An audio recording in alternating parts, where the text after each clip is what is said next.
पूर्ण देशभरामध्ये सर्व हिंदू समाजाने आज गोमातेला राष्ट्रमातेचे दर्जे मिळण्याकरिता स्वाक्षरी अभियान आज संपूर्ण देशभरामध्ये जिल्ह्याच्या लेवलवर आपण आज अभियान राबवलेले आहेत।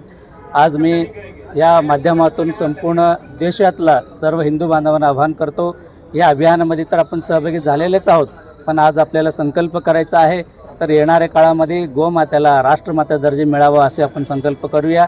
आणि त्याचबरोबर ह्या माध्यमातून केंद्र सरकारला सुद्धा मी अशी आवाहन करतो की आपणही सुद्धा लवकरात लवकर गोमातेला राष्ट्रमाता दर्जा मिळाला पाहिजे।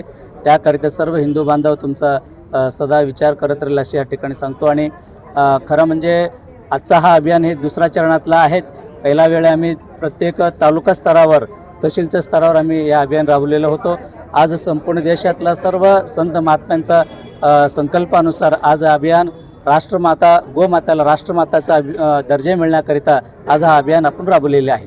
रॅली देखील काढण्यात आली होती सर, त्या रॅलीमध्ये फलक देखील होते, वेगवेगळे संदेश मजकूर लिहिलेले। आज त्या रॅलीमधून संदेश असा होता की तर ह्या हिंदू समाजाला जागृती करण्याकरिता आणि देशाला जे काही आज आपल्या देशामध्ये या विचाराचे सरकार असतानाही सुद्धा गोमात्याला राष्ट्रमाता दर्जा मिळण्याकरिता अनेक प्रकारचे फलक आपण लावून चांगला रॅली आपण आज काढलेलं होतो।